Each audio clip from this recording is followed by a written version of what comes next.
नमस्कार, आप देख रहे हैं इंडिया न्यूज हरियाणा। आपके साथ मैं हूं प्रिया। सबसे पहले हमारी पूरी टीम की तरफ से आप सभी को स्वतंत्रता दिवस की ढेरों शुभकामनाएं। और आइए अब करते हैं फटाफट 100 की शुरुआत।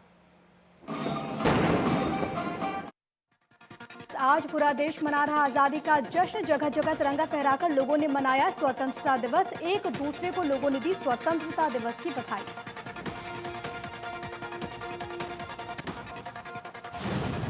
प्रधानमंत्री मोदी ने लाल किले की प्राचीर से फहराया तिरंगा। पीएम ने देशवासियों को संबोधित करते हुए शहीदों को किया नमन। कहा कि महान बलिदानियों के त्याग को नमन करने का पर्व है। पीएम मोदी ने अपने प्रधानमंत्री कार्यकाल में 7वीं बार लाल किले की प्राचीर से तिरंगा फहराया। आपको ये बताएं कि पीएम मोदी ने साल 2014 में पहली बार लाल किले से तिरंगा फहराया था। पीएम ने सभी देशवासियों को स्वतंत्रता दिवस की बधाई दी। पीएम ने कहा कि आजादी के पीछे लाखों सेनानियों का बलिदान, शहीद हुए बलिदानियों को नमन करने का दिन है आज। पीएम मोदी ने लाल किले की प्राचीर से देशवासियों को संबोधित करते हुए कहा कि आज देश विस्तारवादियों के सामने डटा हुआ है।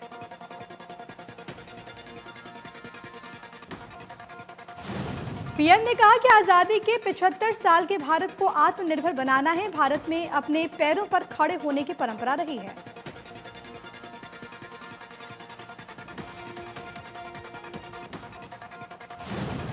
पाकिस्तान और चीन पर निशाना साधते हुए पीएम ने कहा कि एलएसी से एलओसी तक जिसने भी देश की तरफ आंख उठाई उसे हमारी सेना ने माकूल जवाब दिया।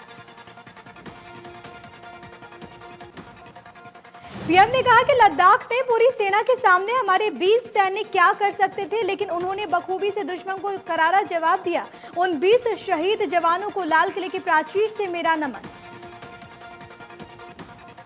पीएम ने कहा कि आज विस्तारवाद के लिए भारत चुनौती बना। कोरोना के बीच भारत संकल्प शक्ति से डटा हुआ है। साथ ही साथ उन्होंने ये भी कहा कि कोरोना महामारी में भारत ने आत्मनिर्भर बनने का संकल्प लिया। पीएम ने कहा कि देश के सामने चुनौतियां हैं तो समाधान भी है। दुनिया के सामने देश ने मजबूत इच्छा शक्ति रखी। कोरोना काल में मास्क से वेंटिलेटर तक बनाने जुटे। पीएम ने कहा कि आज भारत विश्व की अन्न की जरूरत को पूरा कर रहा है। किसानों ने देश को कृषि में आत्मनिर्भर बनाया। पीएम ने कहा कि हमने कृषि को कानूनों के बंधन से मुक्त किया। देश ऊर्जा, कृषि, रक्षा के क्षेत्र में आत्मनिर्भर बने, इस पर पूरा फोकस। पीएम ने कहा कि हमारे देशवासियों को शुद्ध पीने का पानी मिलना चाहिए। शुद्ध पीने के पानी उपलब्ध करवाने के लिए काम किया। 2 करोड़ लोगों को पीने का साफ पानी उपलब्ध कराया।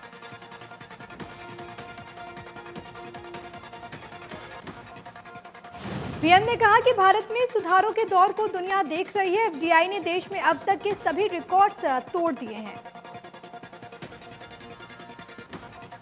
मध्यम वर्ग को जितना मौका मिला उतना ही अच्छा काम किया गया। मध्यम वर्ग का पहला सपना अपना घर, जिसके लिए हमने कदम उठाया। पीएम ने कहा कि आत्मनिर्भर भारत और आधुनिक निर्माण में देश की शिक्षा बहुत बड़ा स्थान है। इसका 3 दशक बाद देश को नई शिक्षा नीति मिली, जिसका पूरा देश ने स्वागत किया। राष्ट्रीय शिक्षा नीति देश की प्रगति का मार्ग है। देश के युवाओं को आगे बढ़ने में नई शिक्षा नीति से मदद मिलेगी। आज देश में ऑनलाइन पेमेंट का चलन बढ़ा। 1 महीने में 3 लाख करोड़ की ट्रांजैक्शन हुई।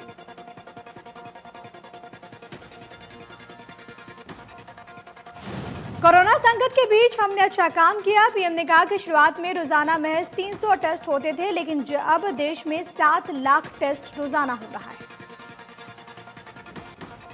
लाल किले की प्राचीर से पीएम मोदी ने national digital health mission launch किया। पीएम ने कहा कि सभी देशवासियों को एक हेल्थ आईडी जारी की जाएगी।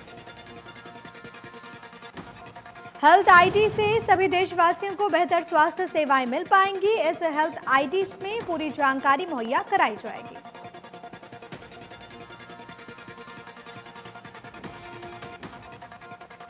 लाल किले की प्राचीर से तिरंगा फहराने से पहले पीएम मोदी को गार्ड ऑफ ऑनर भी दिया गया।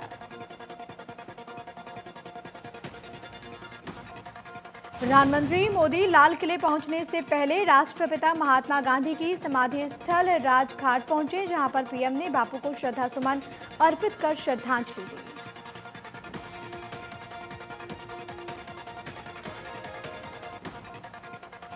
प्रधानमंत्री नरेंद्र मोदी तिरंगा फहराने के लिए लाल किले पहुंचे तो रक्षा मंत्री राजनाथ सिंह ने उनका स्वागत किया, स्वतंत्रता दिवस की शुभकामनाएं दी। भारतीय जनता पार्टी के राष्ट्रीय अध्यक्ष जेपी नड्डा स्वतंत्रता दिवस कार्यक्रम में शामिल होने के लिए पहुंचे, जहां पर उनके साथ केंद्रीय मंत्री स्मृति ईरानी भी मौजूद रही। केंद्रीय सड़क परिवहन मंत्री नितिन गडकरी भी यहां पर पहुंचे। उन्होंने आजादी के जश्न में हिस्सा लिया।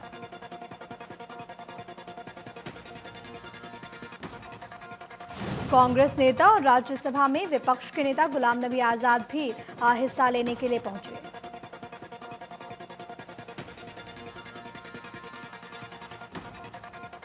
पंजाब के मुख्यमंत्री कैप्टन अमरिंदर सिंह ने चंडीगढ़ में तिरंगा फहराया। इस दौरान सीएम अमरिंदर ने पंजाब वासियों को शुभकामनाएं दी।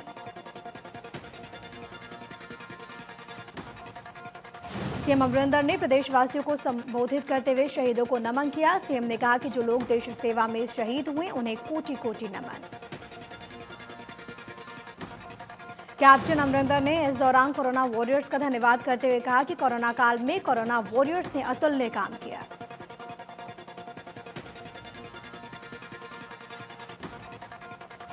छत्तीसगढ़ के मुख्यमंत्री भूपेश बघेल ने स्वतंत्रता दिवस समारोह में शिरकत की, जहां पर उन्होंने तिरंगा फहराया। इस दौरान सीएम बघेल ने प्रदेशवासियों को स्वतंत्रता दिवस की ढेरों शुभकामनाएं दी। इस दौरान उन्होंने शहीदों को याद किया, श्रद्धांजलि दी।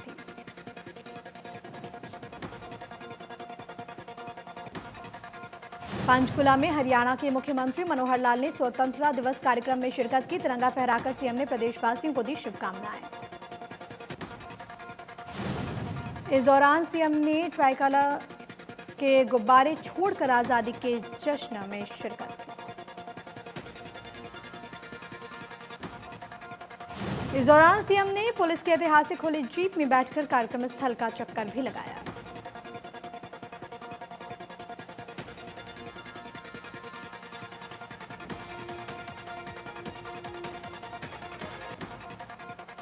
सीएम ने इस दौरान शहीदों को नमन करते हुए शहीदों को याद किया, श्रद्धांजलि दी। सीएम ने कहा कि सरहद पर शहीद 20 जवानों को भी नमन। सीएम ने इस दौरान रामधारी सिंह दिनकर की कविता पढ़ी। सीएम ने कहा कि पंचकुला को सुंदर बनाने की दिशा में काम हो रहा है। सीएम ने कहा कि कोरोना महामारी की वजह से स्कूली बच्चे कार्यक्रम में सम्मिलित नहीं हुए। कोरोना ने आजादी के जश्न पर बंदिशें लगाई, लेकिन फिर भी स्वास्थ्य कर्मी और सफाई कर्मी अपने काम करने में जुटे हुए हैं। सीएम ने प्रदेशवासियों को संबोधित करते हुए कहा कि आज के दिन भारत ने आजादी की हवा में सांस ली। सीएम ने कहा कि नई शिक्षा नीति से अपनी मर्जी की शिक्षा की आजादी मिली। साथ ही साथ उन्होंने ये भी कहा कि सेना में महिलाओं के स्थायी कमीशन को मंजूरी भी दी गई। सीएम ने कहा कि अंबाला में राफेल देश की ताकत का प्रहरी बना है और सेना में हर 10वां जवान हरियाणा से है। इस पर हम सभी को फख्र। सीएम ने कहा कि किसानों के लिए ओपन मंडी की शुरुआत की, सरकारी योजनाओं का फायदा हर घर तक पहुंचाएंगे। सीएम ने यह भी कहा कि हरियाणा में कम पानी की फसलों को बढ़ावा दिया गया। साथ ही साथ उन्होंने कहा कि हम किसानों के लिए पशु क्रेडिट कार्ड लेकर आए। आजादी के जश्न में कोरोना वॉरियर्स भी शामिल हुए। इस दौरान कोरोना वॉरियर्स को भी सम्मानित किया गया।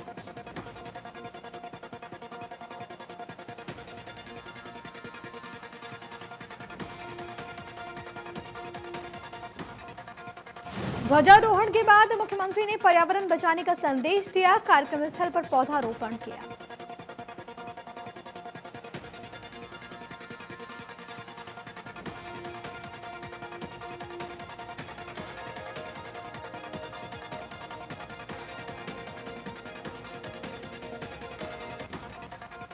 स्वतंत्रता दिवस के मद्देनजर पूरी दिल्ली को अवैध किले में तब्दील किया गया। दिल्ली में जगह जगह दिल्ली पुलिस और केंद्रीय अर्धसैनिक बल तैनात किए गए।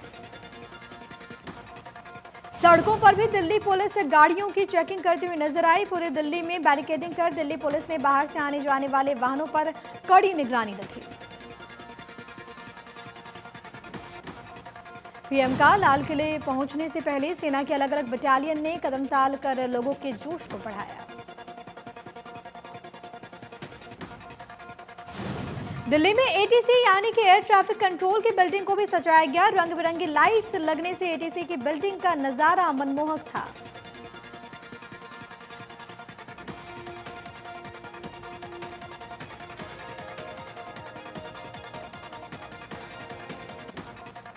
दिल्ली के साथ साथ मुंबई में भी स्वतंत्रता दिवस की तैयारियां की गई। ऐतिहासिक Chhatrapati Shivaji terminus railway station पर रंग बिरंगी लाइटें देखने को मिली।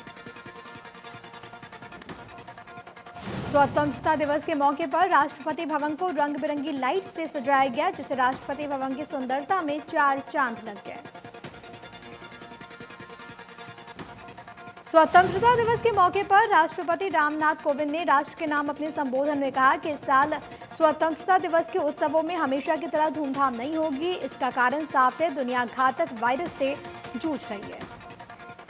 राष्ट्रपति रामनाथ कोविंद ने चीन को भी संदेश देते हुए कहा कि जो अशांति उत्पन्न करेगा उसे माकूल जवाब दिया जाएगा। जब विश्व समुदाय के सामने सबसे बड़ी चुनौती आई तब पड़ोसी ने अपने विस्तारवादी गतिविधियों को चालाकी से अंजाम देने का दुस्साहस किया। राष्ट्रपति ने कहा कि भारत माता के वो सपूत राष्ट्र गौरव के लिए ही जिए और उसी के लिए मर मिटे। पूरा देश गलवान घाटी के बलिदानियों को नमन करता है। हर भारतवासी के हृदय में उनके परिवार के सदस्यों के प्रति कृतज्ञता का भाव है। राष्ट्रपति कोविंद ने अयोध्या में राम मंदिर निर्माण को लेकर हुए भूमि पूजन पर कहा कि सिर्फ 10 दिन पहले अयोध्या में श्री राम जन्मभूमि पर मंदिर निर्माण का शुभारंभ हुआ और देशवासियों को गौरव की अनुभूति हुई। स्वतंत्रता दिवस के मौके पर राष्ट्रपति भवन को सजाया गया। तिरंगे के रंगों की लाइटें लगाई गई, जिससे राष्ट्रपति भवन जगमगा उठा। स्वतंत्रता दिवस के मौके पर हरियाणा में 12 पुलिस अधिकारियों को विशिष्ट सेवाओं के लिए राष्ट्रपति पुलिस पदक और सराहनीय सेवाओं के लिए पुलिस पदक से सम्मानित करने के लिए चुना गया। हरियाणा पुलिस के प्रवक्ता ने बताया कि एडीजीपी एएस चावला को विशिष्ट सेवाओं के लिए राष्ट्रपति पुलिस पदक से सम्मानित किया गया, जबकि 11 पुलिस अधिकारियों को सराहनीय सेवाओं के लिए पुलिस पदक से सम्मानित किया गया। डीजीपी मनोज यादव ने पुलिस पदक पाने वाले सभी पुलिस अधिकारियों को बधाई दी। कहा कि हरियाणा पुलिस के अधिकारियों के प्रयासों को राष्ट्रीय स्तर पर पहचान मिली। पुलिस बल के लिए गौरव की बात। रादौर में बने देश के इकलौते इंकलाब मंदिर में स्वतंत्रता दिवस पर मंगल पांडे के वंशजों ने किया ध्वजारोहण। मंगल पांडे के वंशज देवी दयाल पांडे ने कहा कि शहीदों के इस मंदिर में आकर अच्छा लगा। मुख्यमंत्री मनोहर लाल ने कहा कि चहुमुखी विकास और कल्याणकारी योजनाओं को जमीनी स्तर तक पहुंचाने के लिए राज्य के हर गांव में ग्राम सभाओं की बैठक 6 महीने में कम से कम एक बार जरूर की जानी चाहिए। मुख्यमंत्री ने ये बात वर्चुअल माध्यम से आयोजित करनाल के पुंडरक गांव की ई ग्राम सभा की पहली बैठक में कही। कहा कि इस बैठक के दौरान ग्रामीणों को अपनी मांगों और सुझावों को अधिकारियों के सामने रखने का मौका भी मिलेगा। सीएम ने कहा कि इन बैठकों में सभी को, विशेषकर युवाओं और सेवानिवृत्त व्यक्तियों जिनके पास काम करने का लंबा अनुभव है, उन्हें सक्रिय रूप से भाग लेना चाहिए। समीक्षा बैठकें सोशल ऑडिट के तौर पर काम करेंगी। मुख्यमंत्री ने अधिकारियों को निर्देश दिए कि गांव में जरूरी विकास कार्य प्राथमिकता के आधार पर कराए जाएं। पुंडरक गांव में लगभग 5 करोड़ रुपए के विकास कार्य कराए जा रहे हैं।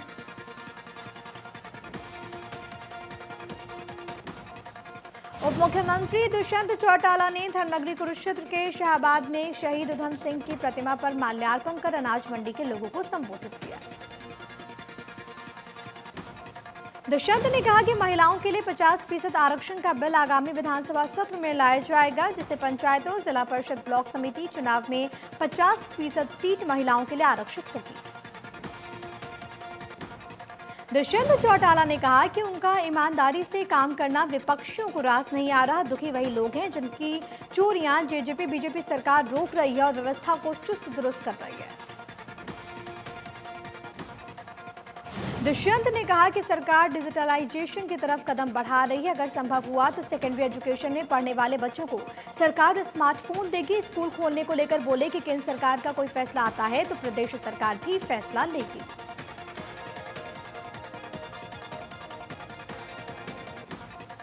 हाईकोर्ट के निजी स्कूल्स को फीस वसूली के आदेश के बाद सरकार कोर्ट में रिव्यू पिटीशन डालेगी। शिक्षा मंत्री कंवरपाल गुर्जर ने कहा कि हाईकोर्ट में निजी स्कूल्स ने घाटे का हवाला किया, लेकिन कोरोना की वजह से अभिभावकों को काफी नुकसान पहुंचा है।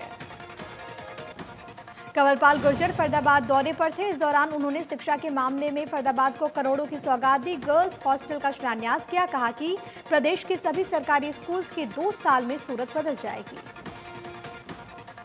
शिक्षा मंत्री ने दावा किया कि फिलहाल सरकारी स्कूलों में प्रदेश के 40% बच्चे पढ़ रहे हैं, लेकिन आने वाले दिनों में ज्यादातर बच्चे सरकारी स्कूलों में ही पढ़ेंगे। इस बार 1 लाख बच्चों ने सरकारी स्कूल्स में एडमिशन कराए। कंवरपाल गुर्जर ने गृह मंत्री अनिल विज और डिप्टी सीएम दुष्यंत चौटाला के बीच चल रही अनबन को लेकर कहा कि कई बार विचार नहीं मिलते, इसलिए इस तरह के मामले आ जाते हैं। सरकार में सब कुछ ठीक है। स्वास्थ्य मंत्री अनिल विज ने विधानसभा स्पीकर को 26 अगस्त को शुरू होने वाले सत्र के लिए सुझाव दिए कि जो भी विधानसभा परिसर में दाखिल हो, उन सभी के पास 30 दिन पहले की कोरोना टेस्ट की रिपोर्ट हो। मंत्री हो, विधायक हो या फिर पत्रकार स्टाफ, सभी के लिए अनिवार्य कोविड-19 का टेस्ट जरूरी हो। सभी के जूते रैप करने के लिए मशीन लगाई जाए। स्वास्थ्य मंत्री ने ज्ञानचंद गुप्ता को फोन कर ये सुझाव दिए। बीजेपी में आपको बताएं कि कृषि मंत्री ने गोहाना में पन्ना प्रमुख और कार्यकर्ताओं के साथ बैठक की, जिसमें बड़ौदा उपचुनाव को लेकर चर्चा की गई। बीजेपी कार्यकाल में हुए विकास कार्यों और नीतियों को हर घर तक पहुंचाने को लेकर चर्चा की गई। कृषि मंत्री ने बड़ौदा हलके में कमल का फूल खिलाने का दावा किया। प्रदेश में 2 बार बीजेपी की सरकार का बनना भ्रष्टाचार विरोधी नीति बताया। कहा कि बीजेपी सरकार छोटे छोटे मामलों को पकड़कर तुरंत कार्रवाई करती है। बड़ौदा सीट पर कैंडिडेट को लेकर जेपी दलाल ने कहा कि गठबंधन की सरकार है, दोनों ही दल मिल बैठकर फैसला कर चुनाव लड़ेंगे। कांग्रेस कार्यकाल में हुए भ्रष्टाचार को लेकर कहा कि कांग्रेस घोटालों की सरकार है, उनके कई विधायक और मंत्रियों पर मुकदमे चल रहे हैं। डिजिटलाइजेशन को लेकर जेपी दलाल ने कहा कि कोई भी नया काम शुरू करने पर शुरुआत में परेशानी जरूर आती है, लेकिन बाद में उसका फायदा भी मिलता है।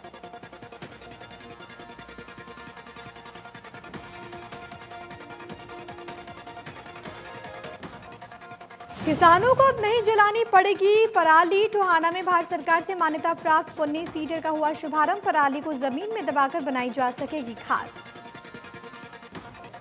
बता दें कि भूना रोड पर 12 मशीनों को लगाया गया है, जिनका शुभारंभ विधायक देवेंद्र बावली ने किया।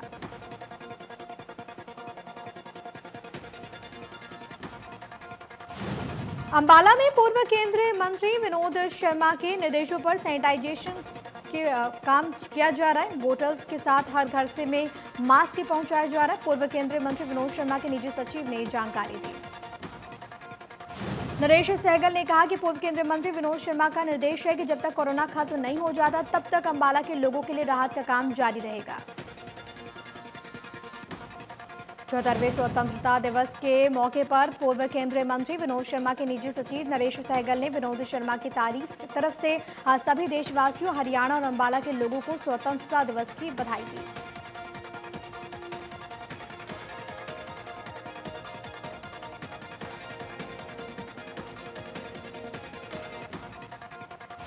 फतेहाबाद में एक व्यापारी ने ऑटो ड्राइवर नाम के फर्जी फॉर्म बनाकर करोड़ों रुपए के बिल काटने का मामला सामने आया। पुलिस ने ऑटो ड्राइवर की शिकायत पर व्यापारी और उसके बेटे के खिलाफ दर्ज किया धोखाधड़ी का केस।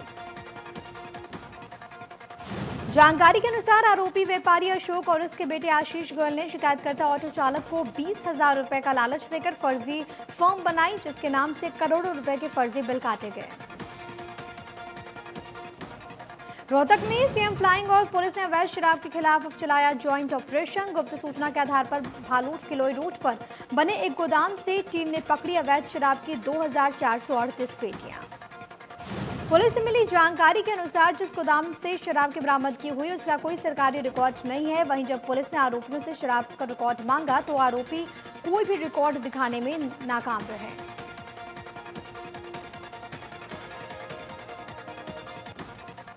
रोहतक में महिला को अपने साथी को शराबी कहना महंगा पड़ गया। महज शराबी कहने पर साथी युवक ने महिला की हत्या कर दी। शव पर लगातार निगरानी रखी और खुद महिला की गुमशुदगी की रिपोर्ट भी लिखवा दी। पुलिस को शव मिलने पर युवक ने पहचान की, लेकिन युवक अपने बयानों में फंसता चला गया। महिला की हत्या की बात कबूल कर ली। पुलिस ने युवक को गिरफ्तार कर कोर्ट में पेश कर रिमांड पे लिया। जाखल के कासमपुर गांव में पुलिस ने नशीली गोलियों के साथ एक नशा तस्कर को किया गिरफ्तार। आरोपी से 4000 नशीली गोलियां हुई बरामद। पुलिस से मिली जानकारी के अनुसार आरोपी पंजाब के पटियाला का रहने वाला है, जो बाइक पर नशीली गोलियों की तस्करी कर रहा था।